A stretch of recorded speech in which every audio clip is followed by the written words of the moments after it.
Buenas tardes, licenciado. Buenas ¿Qué tardes, tal? licenciado. Se Buenas mira, tardes, licenciado. se mira el documento, jóvenes. Así es, licenciado. Bueno, vamos a principiar con la clase del día de hoy. Conste que nos quedarían solamente 4 clases. La clase del día de hoy y la del próximo lunes terminamos lo que es el módulo número 5 y luego entramos con el módulo número 6. Vamos a ver si miramos 2 clases y la última clase, que es si no estoy mal, creo que es el 18. Vamos a ver si trabajamos un laboratorio. El último día de clase dejamos estos párrafos para entrar en consonancia con los acuerdos de paz. ¿Qué es lo que los acuerdos de paz le dan más importancia? Le dan importancia a este aspecto. Dice, un aspecto de gran importancia es que la organización del Estado guatemalteco no refleja la naturaleza multiétnica de la sociedad, así como su aspecto de la pluriculturalidad. ¿Pero por qué? El actual Estado no es sino el reflejo de la acción de criollos y ladinos en el pasado, quienes al imponer el español como un idioma oficial y la cultura occidental, por ejemplo, cuando eso es la cultura occidental con respecto a la religión católica, al cristianismo, como dominante y casi única visible, crearon una organización sociopolítica como si el país fuera monoétnico. En otras palabras, lo que nos está dando a entender es que a través de la colonización, a través de ese endoctrinamiento religioso, a través de esa cultura occidental que querían que se hablara específicamente el español y que específicamente el endoctrinamiento de la religión católica. Y como consecuencia de ello, estaban concentrados en que el país fuera monoétnico, que solamente hubiese una cultura y con aspectos o con caracteres occidentales. Bueno, ya con ese preámbulo, nosotros nos preguntamos entonces, ¿qué juego o cuál fue el rol con respecto a los acuerdos de paz, a la dimensión multiétnica en Guatemala y cómo se expresa? Entonces, los acuerdos de paz vino a darle cierto auge o bien cierto reconocimiento a los grupos étnicos desde el punto de vista multiétnico, pluricultural y multilingüe. El día del examen, ¿cuál es el énfasis, el ímpetu con que los acuerdos de paz analizan ese punto de vista étnico? Bueno, sencillo, porque se analiza desde el punto de vista multiétnico, pluricultural y multilingüe. Bueno, entonces, a este respecto, ya les di la pregunta y les di la respuesta del. A este respecto, los acuerdos de paz proponen una serie de reformas para lograr superar este problema, el problema étnico único. Se trataría de pasar de un Estado centralista, débil y autoritario que ha mantenido en una posición subordinada a los indios a otro fuerte sistema pluralista y representativo que sea capaz de ser expresión de una sociedad. Y esa expresión radica entonces en el reconocimiento multiétnico, pluricultural y multilingüe. Pregunta de examen. Una de las características de la población guatemalteca es, fíjense bien, pues aquí ya vamos a entrar a hacer ciertos análisis. ¿Qué es lo que sucede en Guatemala?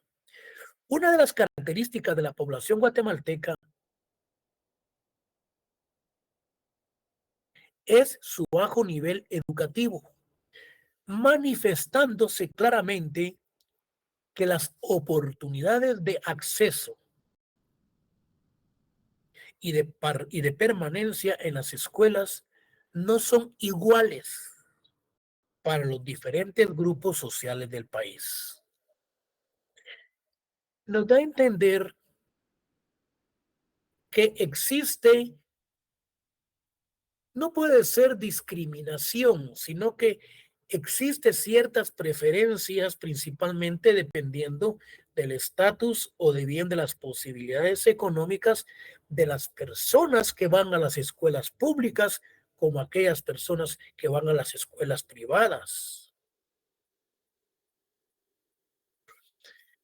Durante la década de los años 90, en aquella época 90, Guatemala ocupaba el penúltimo puesto de América Latina por delante de Haití, el país más pobre de la región en porcentaje de renta nacional dedicado a la educación.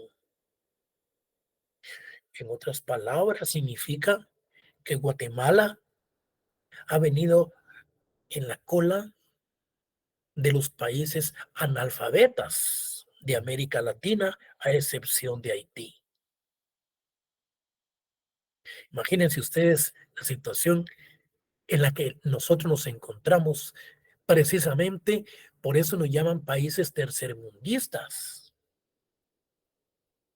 porque los gobiernos no se preocupan en la educación y en la salud. Se van a dar cuenta de lo que vamos a ver adelante, en qué es lo que invierte el gobierno. Bueno, si el escaso nivel educativo es uno de los grandes problemas de la población guatemalteca, el otro es el de la salud. Íntimamente ligados ambos en muchas ocasiones, especialmente en lo que respecta a la deficiencia, atención en los centros asistenciales. Los indicadores de salud son como la educación, los peores de América Latina, especialmente si se atiende a la mortalidad infantil y a la esperanza de vida al nacer. La situación que se da con respecto a la hambruna. Pero todo ello es por las malas políticas del Estado, en no querer invertir en la educación, en escuelas, en no querer invertir en la salud, en hospitales en el interior de la República. No hay medicamentos, no hay atención para toda la población. Ahora, yo recuerdo que en una de las clases anteriores hablábamos de la estructura económica Bueno, miremoslo porque el programa no lo estaba remitiendo.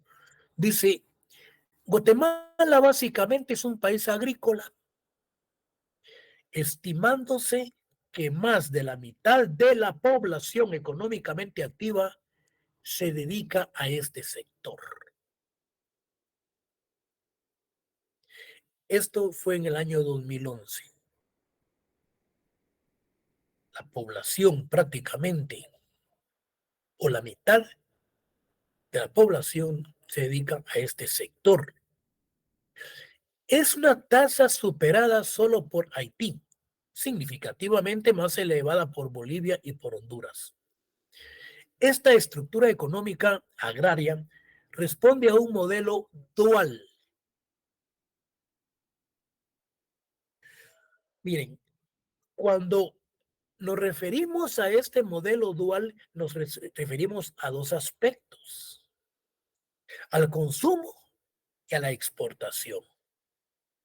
Entonces, la estructura económica guatemalteca responde a un modelo dual. Una que gran parte del sector dedicado a su producción,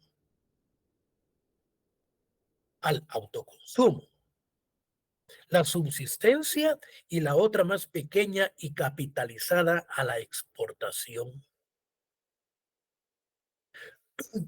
Se les pregunta en el examen por qué se considera que la estructura económica guatemalteca es dual. Porque radica fundamentalmente en una producción de autoconsumo. Y desde otro punto de vista también que se capitaliza lo que es la exportación. Ahí no nos perdemos. Cuando hablamos de la estructura económica dual, de un modelo dual, nos estamos refiriendo a la producción, al autoconsumo y a la exportación. Entonces, la agricultura de subsistencia está basada en los productos tradicionales de la región, o sea, lo que se está produciendo para el consumo interno, maíz, frijol, fundamentalmente y en menor medida el arroz, trigo, calabaza. Bueno, por su parte,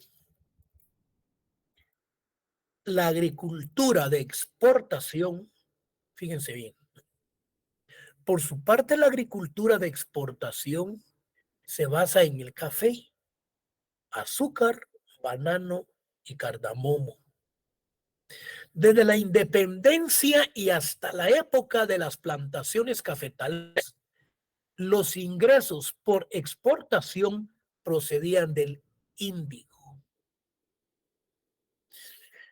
Entre paréntesis, yo sé que muchos escuchan hablar del índigo, muchos escuchan hablar de la cochinilla. Yo les puse entre paréntesis qué es cada uno de estos productos. El índigo es el añil, ¿sí? Es un arbusto asiático de tallo derecho, bueno, de hojas compuestas. Se trata de un color entre azul y violeta. El índigo es un color azul entre violeta y que se trata del añil, es decir, para poder teñir ciertas telas. Teníamos el índigo y la cochinilla. La cochinilla es un insecto, es un parásito de la tuna. Las hembras poseen importancia económica desde tiempos precolombinos como fuente de ácido carmínico. Es un potente colorante rojo empleado en la industria para teñir ropa, textiles, base usada en muchos colorantes en las farmacias para hacer medicamentos, textiles y alimentos. Estos eran productos de exportación, el índigo y la cochinilla. A finales del siglo XIX, fíjense bien, con la economía cafetalera ya prácticamente consolidada, empiezan a tener peso en la balanza guatemalteca las exportaciones de azúcar, banano y algodón. Lo que prevalece es el azúcar y el banano, llamaban las zonas bananeras. Lo cierto es que el azúcar fue decayendo durante la década de los 50 hasta llegar a convertirse prácticamente en un producto para el autoabastecimiento. Pero esta situación cambia en una forma radical cuando Estados Unidos impone el boicot económico a la Cuba revolucionaria. Entonces, ¿en qué momento? Entonces nos preguntamos, ¿en qué momento el azúcar principia a tener más relevancia y mayor exportación hacia los Estados Unidos, que es uno de los mejores socios que tiene Guatemala? En el momento preciso, cuando Estados Unidos le impone el boicot a Cuba, que Cuba era uno de los mayores exportadores de azúcar, Guatemala principia entonces a ser uno de los mejores exportadores de azúcar a Estados Unidos. Bueno, ese boicot económico que durante 62 años, imagínense ustedes, bueno, durante 62 años, Estados Unidos tuvo en boicot económico en ciertas áreas a Cuba, principalmente en estas tierras en donde se encuentran las cárceles. Otra vamos a ver, las cárceles de Estados Unidos en donde tienen a los mayores presos peligrosos. Guantánamo. Estados Unidos, la semana pasada, levantó el boicot a Cuba de aspectos eminentemente económicos y de otras situaciones, que lo mantuvo así durante prácticamente 62 años y también se dio el boicot económico con referente a Cuba con respecto al azúcar. Fue el momento preciso cuando Guatemala obtuvo las mayores utilidades referentes a este producto de exportación.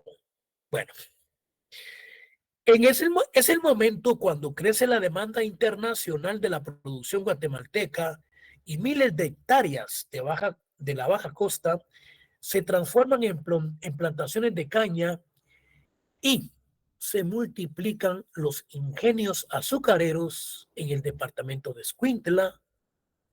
Durante las primeras décadas del siglo XX, mientras el azúcar era una producción cada vez menos importante, el banano se convertía detrás del café en la segunda fuente de ingresos para Guatemala. Por eso se consideraba a Guatemala como una ciudad eminentemente de carácter bananera.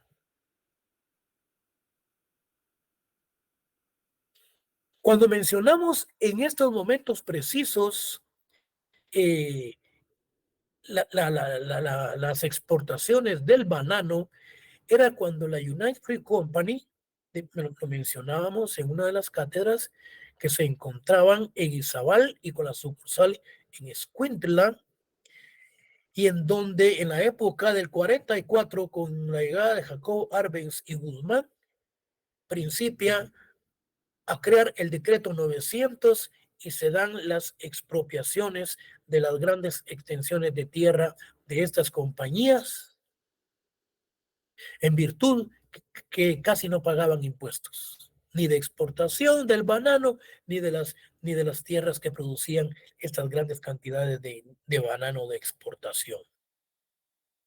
Motivo por el cual fue que los representantes de estas empresas en Guatemala, junto con el embajador, principiaron a hacer señalamientos de una ideología de carácter comunista a Jacob Arbenz y Guzmán, y fue el motivo por el cual se le dio el golpe de Estado. Bueno, con respecto al algodón, pues pese a su menor importancia a lo largo de la historia agraria guatemalteca, tuvo un notable peso en las exportaciones en la década de los 50, de los 60. Posteriormente cae por impulsos de la crisis internacional del sector.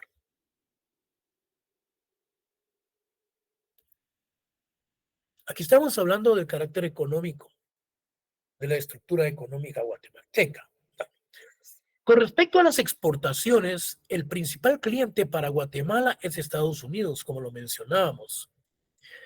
¿Hacia dónde se dirige anteriormente el 40% del total de las exportaciones del país?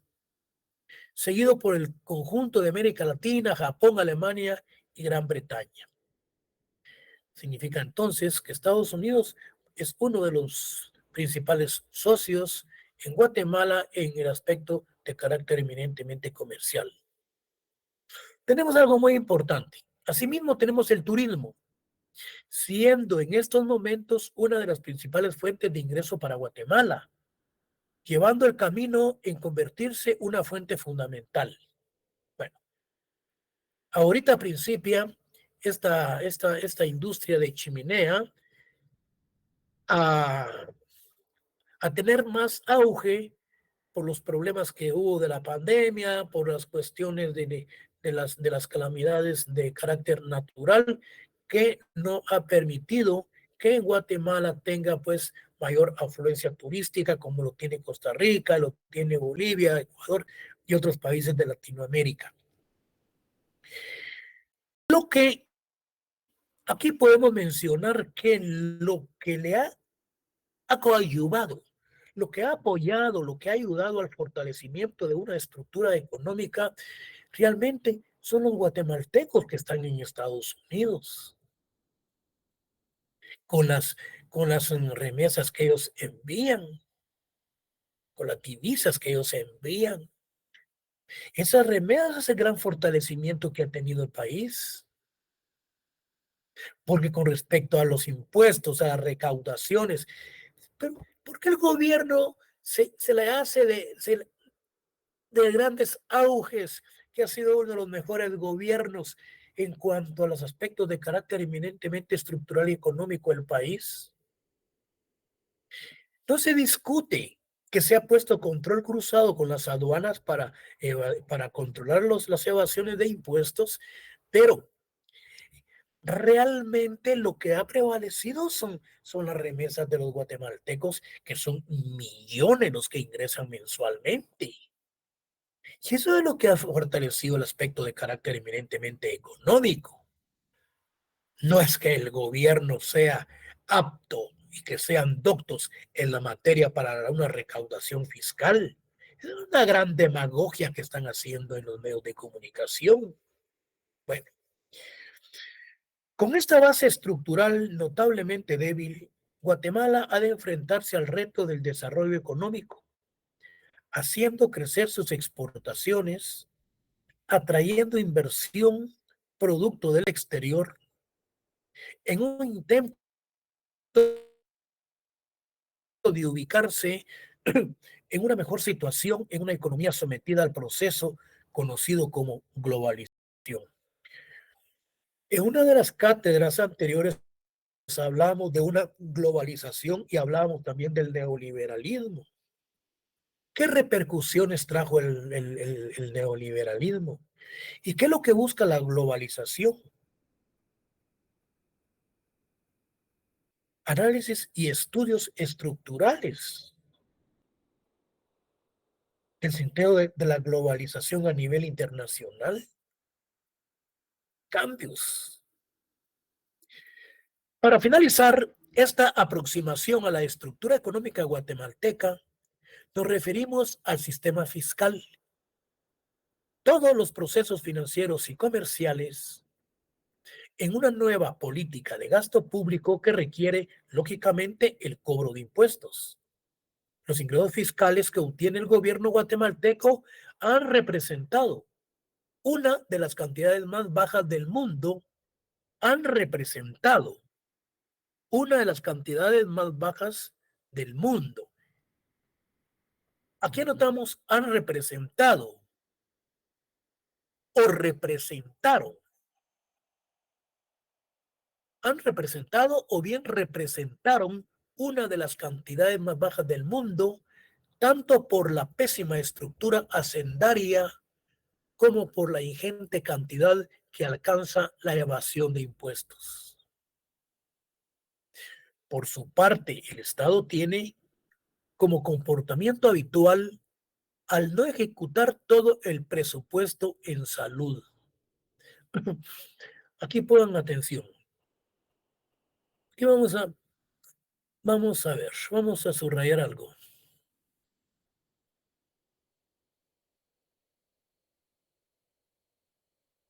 Fíjense pues. Por su parte, el Estado guatemalteco tiene como comportamiento habitual, es decir, que casi todos los gobiernos tienen el mismo comportamiento, hacen lo mismo en estar inyectando, por ejemplo, al Ministerio de la Defensa. El Ministerio de la Defensa, señores, ellos son los que tienen que dedicarse a cuidar el territorio nacional. Los policías militares, los policías militares. Pero no es que tiene que inyectárseles a eso obligadamente. Pero ¿qué es lo que sucede acá? El gobierno y el presidente tienen que cuidarse, tiene que protegerse, porque en toda la historia política de la República han sido los militares quienes han dado los golpes de Estado. Entonces los gobiernos tienen que tenerlos contentos con una de grandes privilegios, al extremo que hoy se les ha abierto se les ha abierto los espacios, tanto aéreos, marítimos, terrestres, para hacer lo que ellos quieran. Entonces el Estado, el gobierno tiene que blindarse, principalmente el presidente, para que no le den un golpe de Estado y tenerlos a ellos contentos. Recuerden ustedes en el periodo de Jimmy Morales, de parte del Estado, de parte del Ejército, de parte del Ministerio de la Defensa Nacional, de parte de ese ministerio, sacaron un rubro de 50,000 quetzales de un bono para el presidente en reconocimiento de su labor para el ministerio. Que no jodan, hombre. ¿Qué hizo la Contraloría de Cuentas? La Contraloría de Cuentas lo que hizo fue que obligaron al presidente Jimmy Morales que devolviera todo ese dinero que estaba recibiendo del Ministerio de la Defensa. Imagínense ustedes de qué no se da cuenta el pueblo. Esto porque hubo una denuncia en el Ministerio Público y obligaron al presidente que devolviera ese dinero que había recibido durante 3, 4, 5 meses. Si seguimos así, señores, paso la tarde hablándoles de la problemática caótica de corrupción que hay en el gobierno. Entonces, sigamos. Por su parte, el Estado tiene como comportamiento habitual, es lo que ha venido haciendo durante toda la vida, al no ejecutar el presupuesto en salud, en educación, aunque sin otros, aunque sí, en otros, como el Ministerio de la Defensa, aunque sí, en otros, como el Ministerio de la Defensa, lo que muestra cuáles han venido siendo las prioridades políticas de las élites económicas y militares que gobiernan el país hasta el presente. Eso ustedes lo saben, pero es necesario que cuando las cátedras de estudio se prestan y se permiten, es necesario recordárselos. Entonces, la mala política administrativa hace que el país no tenga buenas escuelas, que no tenga buenos hospitales, que no tenga buenos centros de salud, por el privilegio de tener deferencia con ciertos ministerios. Nos preguntamos, ¿cuál es el ministerio que más presupuesto para la corrupción se presta y que sale del Ministerio de Finanzas Públicas para ellos? Es el Ministerio de Comunicaciones, de Vivienda e Infraestructura,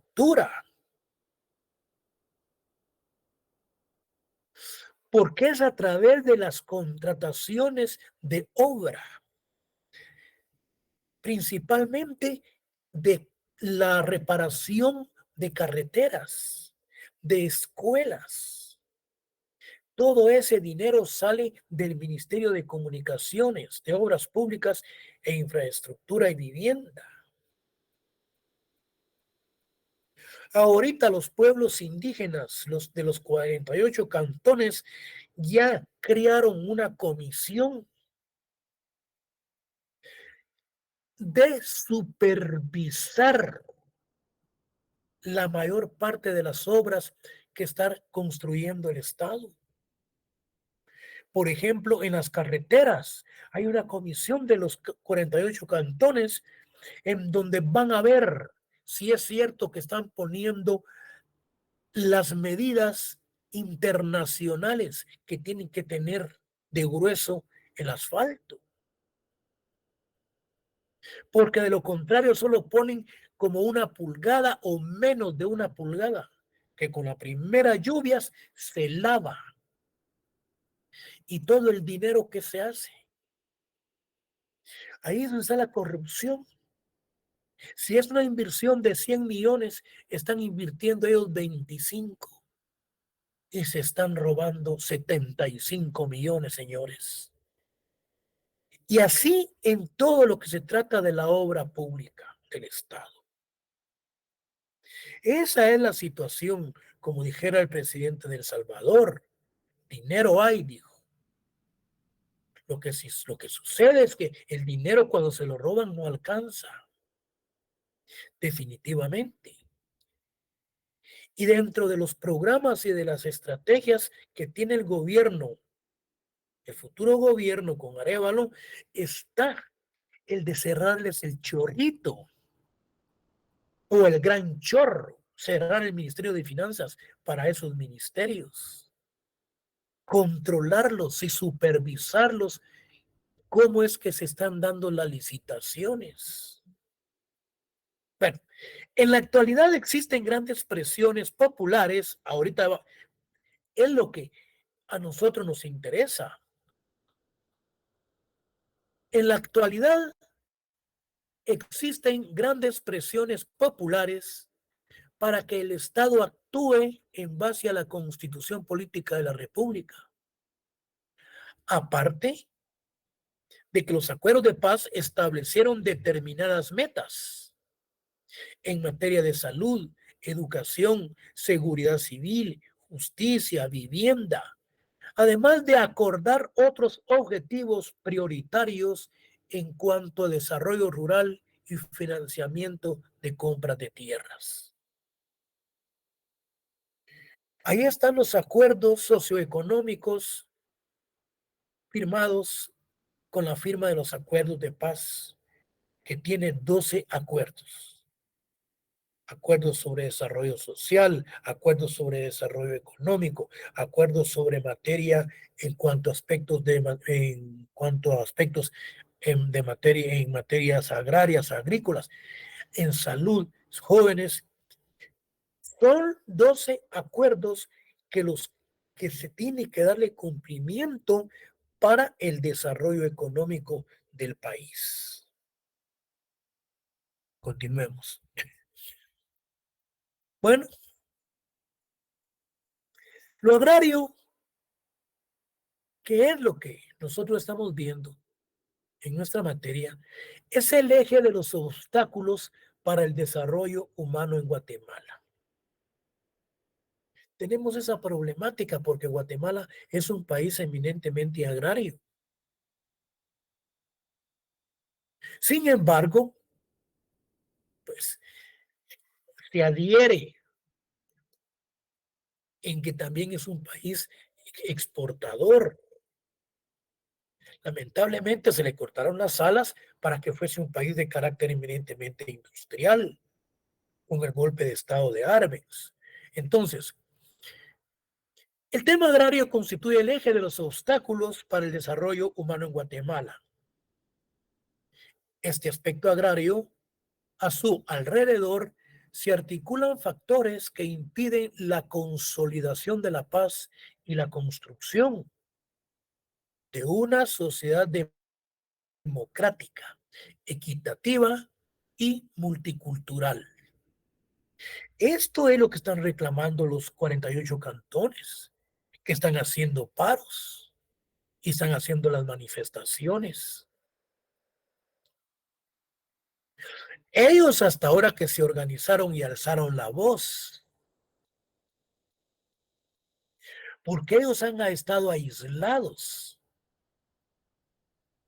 El hecho que el artículo 66, 67 de la Constitución habla de la protección de los grupos étnicos con respecto a asuntos agrarios en cuanto a tierras,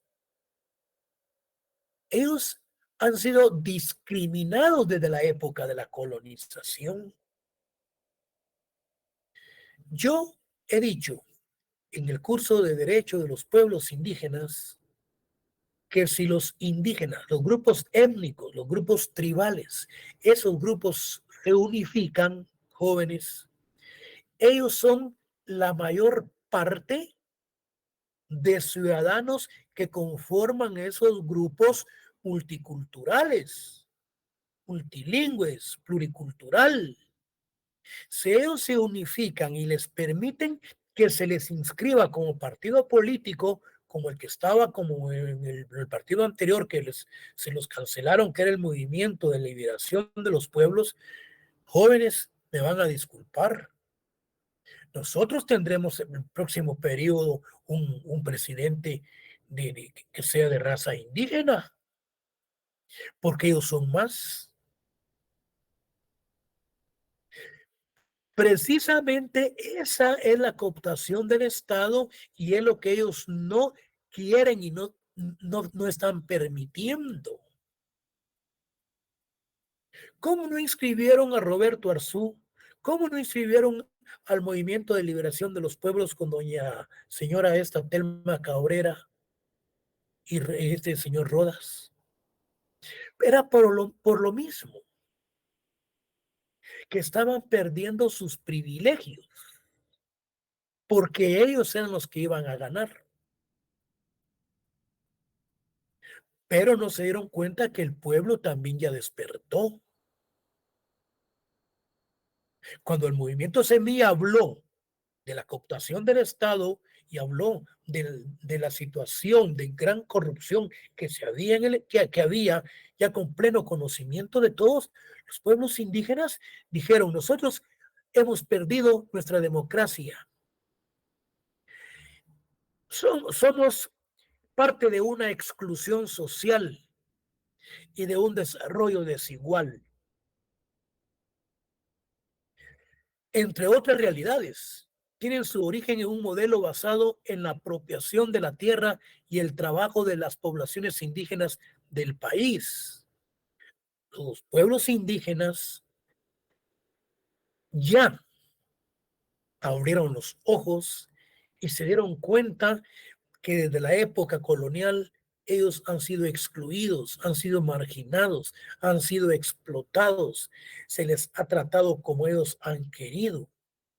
Ahora ellos están reclamando sus derechos, que están plasmados en la Constitución Política de la República. Que ellos tengan su propio derecho y que a la vez también tengan un derecho interno eminentemente nacional, no quiere decir que ellos sean de otro país. Somos del mismo país, Pero ahora ellos están reclamando sus derechos. Han sido despojados de sus tierras, se les ha discriminado, no tienen buenas escuelas, los tienen aislados de la civilización, como dijeron los políticos que tienen al país cooptado. Tenemos que continuar manteniéndolos así porque ellos son los que nos dan el voto para que nosotros continuemos. Pero ahora ya muchos están yendo a las universidades en el interior de la República. Ya muchas personas que conforman parte de esos grupos étnicos ya son profesionales. Entonces, ya no muy fácilmente se les va a seguir engañando. Su importancia económica explica la relevancia de la concentración de la tierra como uno de los factores desencadenantes. Es decir, que cuando se habla de la concentración de la tierra, estamos hablando de todos los terratenientes latifundistas que desde la época de Justo Rufino Barrios, desde la época de Jacobo Arbenz y Guzmán, cuando le dan el golpe de Estado y entra el decreto, el estatuto de gobierno, el 555, creo que es que lo vamos a medio explicar por ahí, y el 1551, que, con respecto a los despojos de las tierras que se habían adjudicado. ¿Por qué? Porque las tierras se los dieron a todas las personas que venían a vivir a Guatemala, por ejemplo, los alemanes, los italianos, para que ellos se pusieran a sembrar lo que era el café. A ellos se les quitó la tierra a los guatemaltecos, a los campesinos, y se les dio a todos, a los extranjeros que vinieron a Guatemala. Y se concentró la tierra, pues, como uno de los factores desencadenantes de las dinámicas políticas y sociales que provocaron la guerra en las últimas 4 décadas del siglo XX en el país. Por eso, los estudiantes universitarios, los Palmalao, vamos a mencionar otros por ahí que se nos vengan, ya hasta Oliverio Castañeda de León posteriormente. Principian entonces los militares, por ejemplo, teníamos a John Sosa, Turcios Lima, que eran militares. Ellos se rebelaron y se opusieron al sistema por lo que estaba sucediendo en el país. Y se da ese enfrentamiento entre la Unidad Revolucionaria Guatemalteca y el Estado de Gobierno. Salimos de una situación de guerra y entramos a una situación realmente de un colapso económico desde el punto de vista de una gran corrupción. En cuanto a la tenencia de la tierra, según la pertenencia étnica, en 1979 y en el año 2000 ocurrieron grandes cambios sociales y políticos en Guatemala. Al principio se intensifica la guerra y como un corolario de la política genocida. Fíjense ustedes lo que se da. Al principio se intensificó la guerra y como un corolario de la política genocida de los asesinos del ejército de Guatemala. Fíjense ustedes. Lean el Remi. ¿Por qué fue que mataron al padre, al monseñor Gerardi? Al día siguiente que él publicó el Remi, en donde están todos los acontecimientos y todas las atrocidades y todo el arrasamiento que hizo el ejército con todos los grupos campesinos, al día siguiente, en la época de Álvaro Arzú, matan a monseñor Gerardi por la publicación de su libro. Al principio se intensificó la guerra. Bueno, miren pues, en cuanto a la tenencia de la tierra, según la pertenencia étnica, en el periodo 1979 y en el año 2000 ocurrieron grandes cambios sociales y políticos en Guatemala. Al principio se intensificó la guerra y como corolario de la política genocida del ejército asesino de Guatemala, cientos de miles campesinos jóvenes debieron abandonar sus tierras, saliendo al exilio o desplazándose dentro del mismo país. Muchas de las tierras abandonadas fueron despojadas por latifundistas que vivían o tenían sus tierras contiguas, como es el caso, por ejemplo, de la finca La Perla en Chapul. Chapul no estoy muy seguro dónde queda, tengo cierta duda. ¿Qué? Yo creo que queda por Alta Verapaz, Fray Bartolomé, Las Casas, si no estoy mal, ahí lo vamos a ver. Que incrementó su superficie a merced de las tierras comunales de 4 aldeas en su periferia. En otras palabras, esa finca fue despojada y que incrementó a merced las tierras que estaban aledañas, a la par de ellos.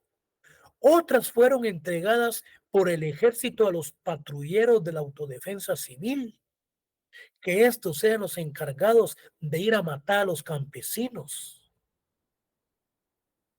Falleció y mataron a tanta gente inocente porque los señalaban y los tildaban que eran guerrilleros o apoyaban a la guerrilla. La gravedad de las condiciones prevalecientes en el agro no permiten prever una recuperación a corto plazo, ni siquiera para el logro de condiciones mínimas de vida o sobre la línea de pobreza. El agro no permiten. Vamos a quitar esto.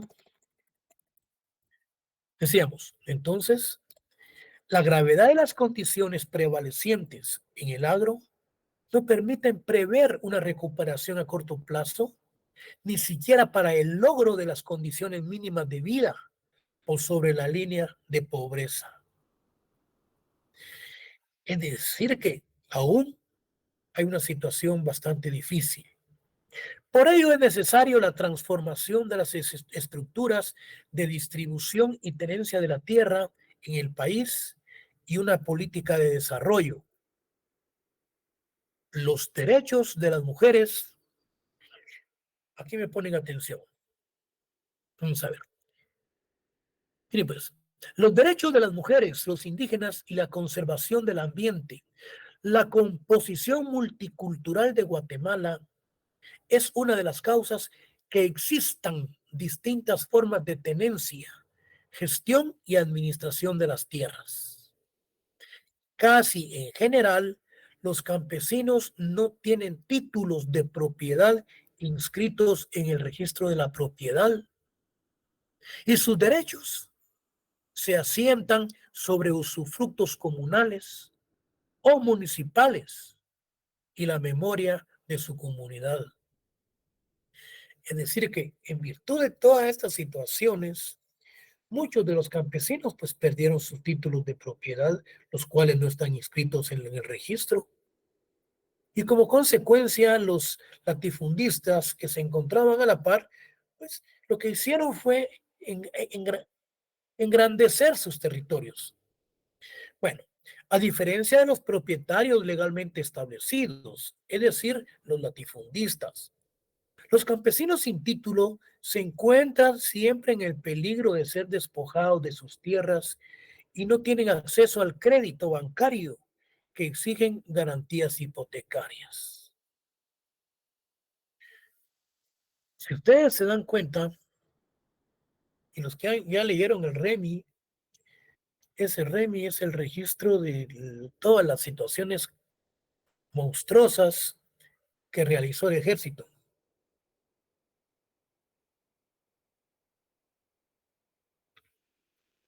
En Guatemala,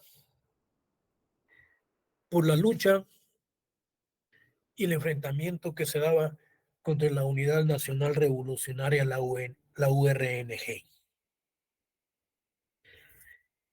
¿Qué sucedió con los acuerdos de paz y qué sucedió con toda la gente que emigró. Es decir, que México recibió a la mayor parte de campesinos, de grupos étnicos en el momento de la guerra. ¿Por qué llegó Álvaro Colón al poder? Porque Álvaro Colón era el secretario general de la Comisión de Derechos Humanos y de los Acuerdos de Paz. Y Álvaro Colón fue el que negoció y fue el que hizo las transacciones y todos los aspectos relacionados para que retornaran todas las personas que habían emigrado. En Fray Bartolomé de las Casas, en Cobán y en muchos lugares de esos, el Estado tuvo que comprar fincas para poder ubicar, alojar a todas las personas que habían retornado, en virtud de que cuando ellos llegaron ya sus tierras y sus posiciones habían sido prácticamente ya usurpadas. Bueno, situación social en el campo. ¿Cuál es la situación social en el campo? Y así podríamos pasar toda la tarde comentando sobre la situación caótica por la que han pasado todos los grupos campesinos, todos los grupos étnicos, tribales en el interior de la República.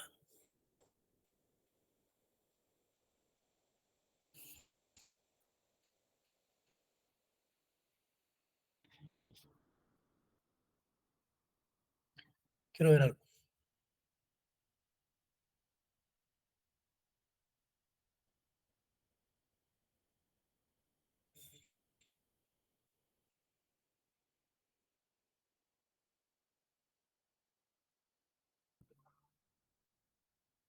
Bueno, sigamos.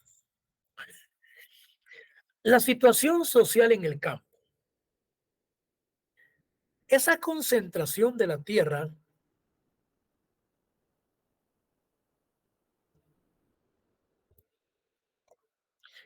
el agotamiento de los recursos en los minifundios, la explotación de los trabajadores rurales por sus patronos y la falta de inversión social productiva en las áreas rurales de Guatemala, entre otros factores, explican la exclusión social genérica y económica, étnica y cultural de los campesinos. Es lo que hemos venido dándole, es lo que hemos venido estudiando y analizando. Esa discriminación, esa exclusión social es por la misma concentración de la tierra.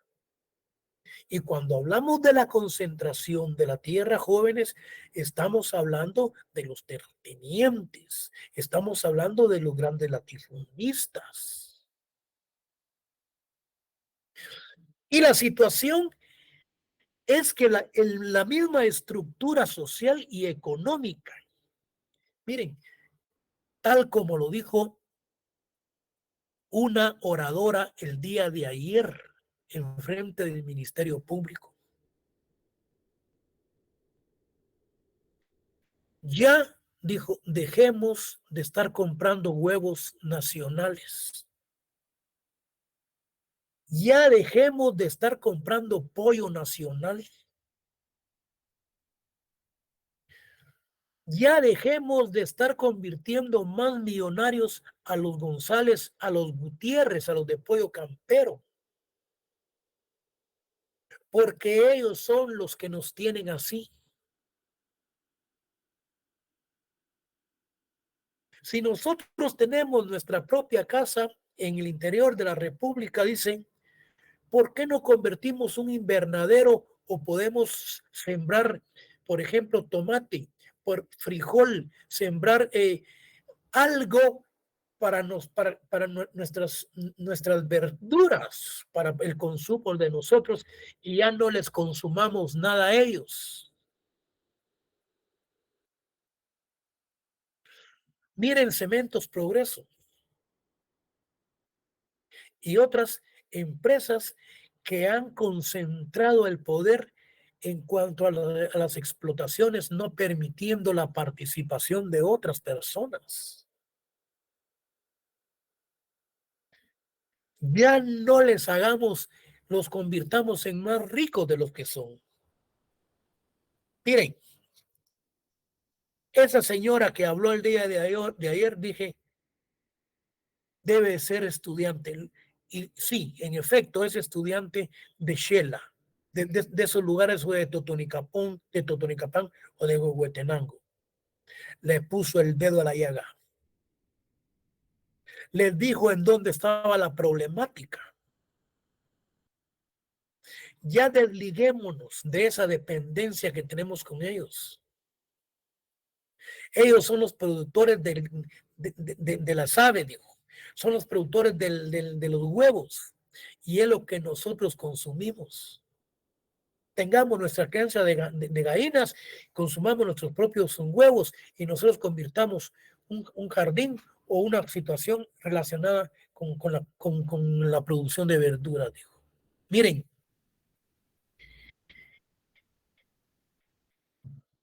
hizo conciencia social. Y eso es lo importante, que debe de haber conciencia social. Tenemos que unirnos, dijo, y tenemos que orientarnos y tenemos que tecnificarnos. Ella habló de una de las clases nuestras que dimos anteriormente, cuando hablábamos que los sectores indígenas y campesinos debieran de tener su propia caja para sus créditos, apoyarse entre sí y ya independizarse completamente de todos estos explotadores. Ese discurso que dio esa persona fue la cátedra de la que nosotros dimos el día lunes, cuando hablábamos de las formas estructurales de cómo es que un país debe salir a avance. Aunque nosotros no fuimos muy específicos en hacer los señalamientos y tildarlos, esta manifestante sí fue clara y fue muy categórica. Sigamos. La concentración de la tierra, el agotamiento de los recursos en los minifundios, la explotación de los trabajadores rurales por sus patronos y la falta de inversión social productiva en las áreas rurales de Guatemala, entre otros factores, explican la exclusión social genérica y económica, étnica y cultural de los campesinos. La exclusión cuyas expresiones cotidianas, la enfermedad, el hambre, carencia de vivienda y de servicios, entre otros, son el producto de la discriminación y de la concentración de la tierra en pocas manos. Entre los campesinos, la pobreza rural es el resultado de la carencia de tierras y de la degradación de las pocas tierras cultivables en las áreas donde los campesinos indígenas fueron confinados después de ser despojados de las tierras más fértiles. Por ello también la pobreza rural constituye el dato de contexto para justificar la necesidad de una política nacional de desarrollo a largo plazo, construida sobre el eje de las transformaciones estructurales del agro y de la reforma agraria integral.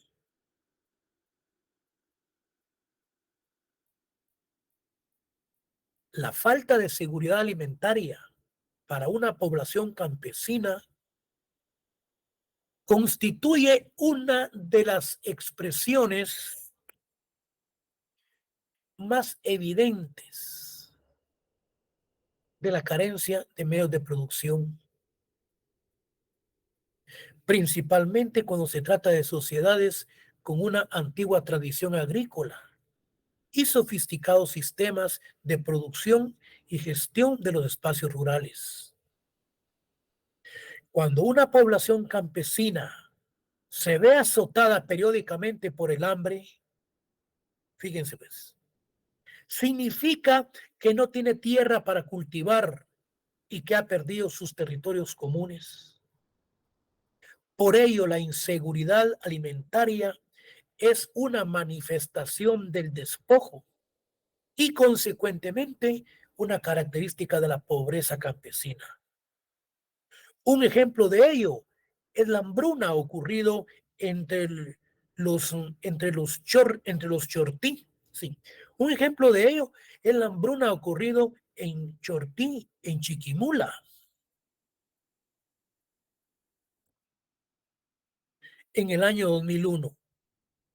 Una irregularidad en las lluvias tuvo por efecto la muerte por hambre de 50 personas, precisamente en las comunidades que habían perdido sus tierras comunales y no disponían de parcelas familiares propias, debiendo arrendar estacionalmente tierras para sus cultivos de subsistencia. En gran parte, por esa razón, el despojo de las tierras de los campesinos indígenas en Guatemala, la disponibilidad de alimentos ha sido históricamente menor que en otros países de América Latina, como consecuencia de la crisis del agro y las necesidades de migración que provoca. Se ha incrementado la tendencia a que las mujeres trabajen directamente en la tierra. A este fenómeno, a este fenómeno de que las mujeres trabajen la tierra, recibe el nombre de feminización. Se lo estoy subrayando porque de seguro viene en el examen.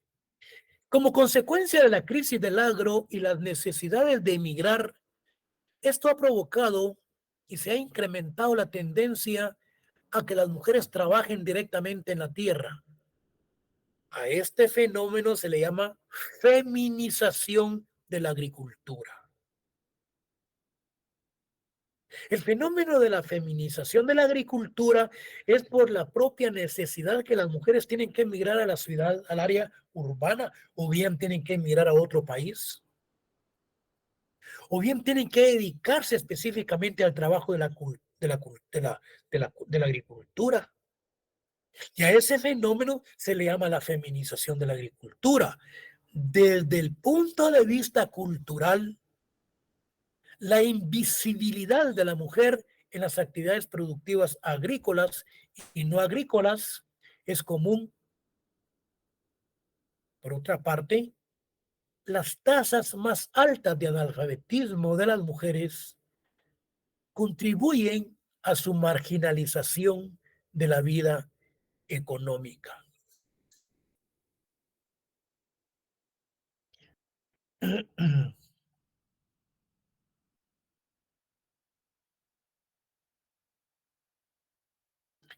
De la vida económica.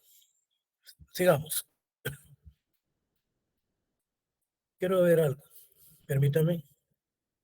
Sí, vamos a terminar esto. Miren, cuando hablamos del derecho agrario y reforma agraria, el derecho agrario es el conjunto de las normas y la reforma agraria es la reforma creada a través del Estado, pero a través de las necesidades y de las presiones que se dan a través de los grupos que se han sido perjudicados. Fíjense, pues, vamos a ver aquí algo muy importante. Independientemente del éxito o del fracaso de la reforma agraria en América Latina, como medida política de transformación social, es indudable que desde el punto de vista jurídico hay íntima relación entre la reforma agraria y el derecho agrario. Hay mucha relación en el derecho agrario y una reforma agraria. Es sumamente indispensable que para que sea la reforma agraria tiene que haber un derecho. Y esa reforma agraria tiene que hacerlo el Estado. Bueno, la reforma agraria, fíjense, en efecto, reforma es mucho más que derecho. Implica una serie de medidas de tipo económico, político, sociológico, administrativo, etcétera, que se deben encuadrar dentro de un marco legal. La reforma agraria se realiza, recuerden ustedes que una reforma agraria hablábamos que se puede realizar en un periodo presidencial. Una reforma agraria puede hacerse en 5 años, una vez que haya voluntad política. La reforma agraria se realiza a través de leyes que, si bien han sido dictadas por el legislador, en realidad responden o tratan de responder a concretas necesidades de un importante sector de la sociedad, principalmente el agrícola. Esas leyes influyen en la redistribución del suelo, en la organización de los campesinos y en otros aspectos económicos del campo, tales como el crédito, la asistencia técnica, organización de los agricultores y de la producción agropecuaria, y constituyen así un derecho con características propias que está surgiendo como consecuencia de la mencionada reforma. Vamos a ver esto.